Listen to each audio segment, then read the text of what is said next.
హరే కృష్ణ. ఈరోజు మనం భగవంతుడు జగన్నాథుడు ఆయన భక్తులతో ఏ విధంగా ప్రతిస్పందిస్తాడు, ఆ భక్తుల యొక్క భక్తిని ఏ విధంగా స్వీకరిస్తాడు అన్న దాంట్లో కొన్ని లీలలు మనం చర్చిద్దాం. అందులో ఒకటి మొదటి లీల కర్మాభాయ్ కిచిడి.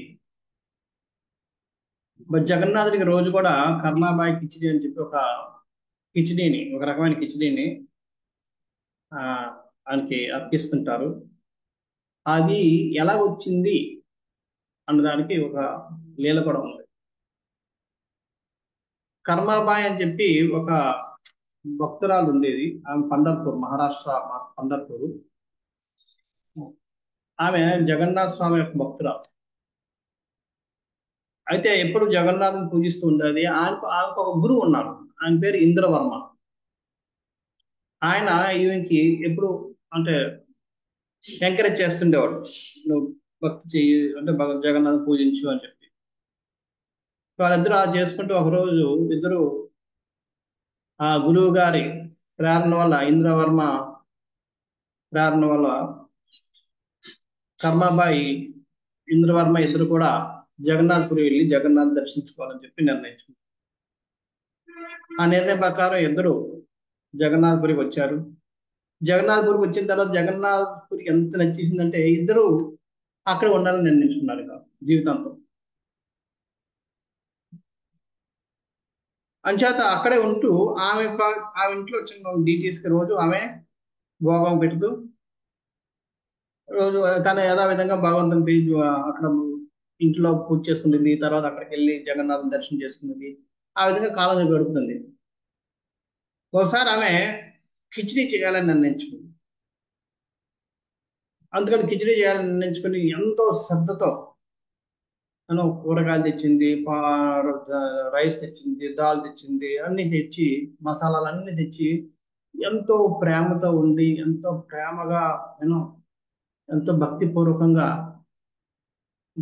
తన ఇంట్లో ఉన్న జగన్నాథ్కి ఆమె నివేదన చేసింది. నివేదన చేస్తే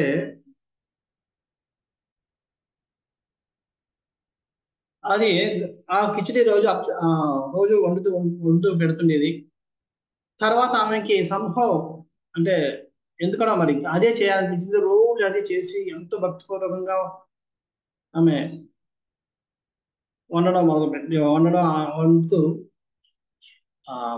నివేదన చేయడం మొదలుపెట్టింది.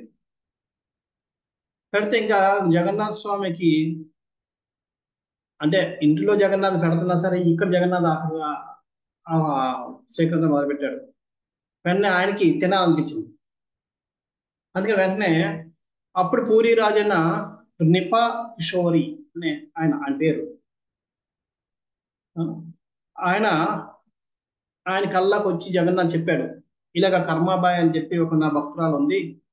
ఆమె రోజు నా కోసం కిచిడి వండి పెడుతుంది. ఆ కిచిడి చాలా బాగుంది. అది తీసుకొచ్చి ఆమె తన జగన్నాథ్కి అక్కడ పెడుతుంది. కానీ ఆ కిచిడి తీసుకొచ్చి నాకు అర్పించండి అని చెప్పి. కానీ జగన్నాథ్పురిలో ఏంటంటే బయట ఉండి నేను కూడా భగవంతుడికి నివేదన చేయదు. అంచేత రాజు ఆ స్వప్నం కోసం గుర్తున్నా సరే పట్టించుకోరు. ఎందుకంటే ఎలాగో బయట పెట్టాం కదా అని చెప్పి. అంతేకాదు జగన్నాథ స్వామి చెప్తాడు, ఆమె చాలా పేదరికంలో ఉంది, ఆమెకి ఏదైనా సదుపాయాలు చేయండి అని కూడా చెప్తారు. కానీ ఇవన్నీ పట్టించుకోడు ఏదైనా. అంతే నెక్స్ట్ డే నుంచి జగన్నాథ స్వామి ప్రసాదం స్వీకరించడం మానేస్తారు. ఎందుకంటే ఇంతకుముందు మనం చెప్పుకున్నట్టుగా జగన్నాథ స్వామికి నివేదన ఏదైనా చేసిన తర్వాత అరచేతిలో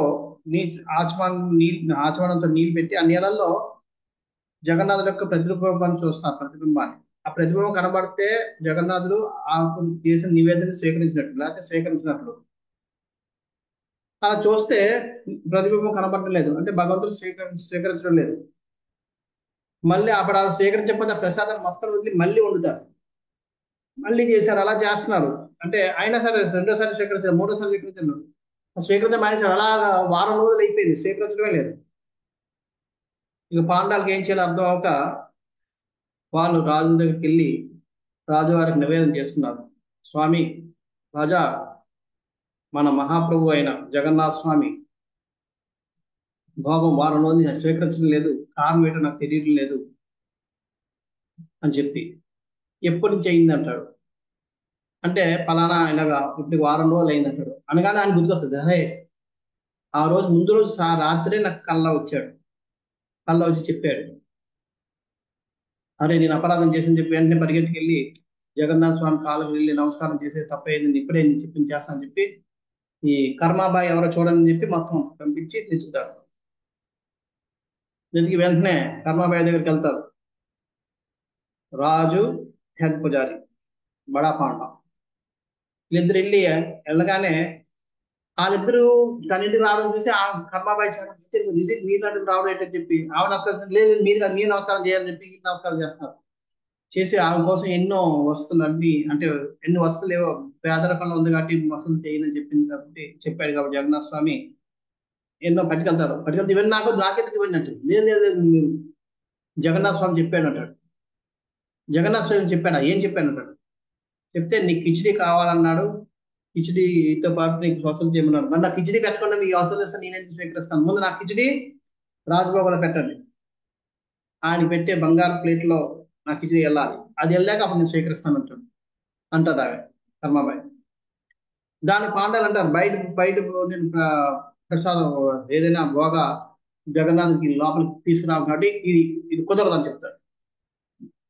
పాండా అలాగంటే అప్పుడు వెంటనే రాజు అంటాడు, బాబా నువ్వు ఇది అంగీకరించకపోతే జగన్నాథ స్వామి భోగాన్ని స్వీకరించడు, ఆల్రెడీ వారం రోజులు అయిపోయింది, ఇంకెన్ని రోజులు మనం కొనసాగుతూ ఉంటాడు. ఇంక చేసేది లేక పాండాలు ఆమె వండిన కిచిడీని లోపలికి ఎలా చేస్తారు. ఎప్పుడైతే ఆ కిచిడి ఆ ప్లేట్ లో పెట్టి నివేదన చేస్తారో అప్పుడు జగన్నాథ స్వామి మళ్ళీ స్వీకరించడం మొదలు పెట్టారు. ఆ రోజు నుంచి రోజు కర్మాబాయి వండిన కిచిడి ఆ ఇంటి దగ్గర నుంచి వెళ్తుండేది. తర్వాత కర్మాబాయి కాలం చేసిన తర్వాత దానికి ఆనవాయితీగా ఇప్పటికీ కూడా కర్మాబాయి కిచిడి అని చెప్పి అది జగన్నాథ్ మందిరంలోనే వండి భగవంతుడికి నివేదన చేస్తారు. ఆ Karmabai khichdi one of the special item.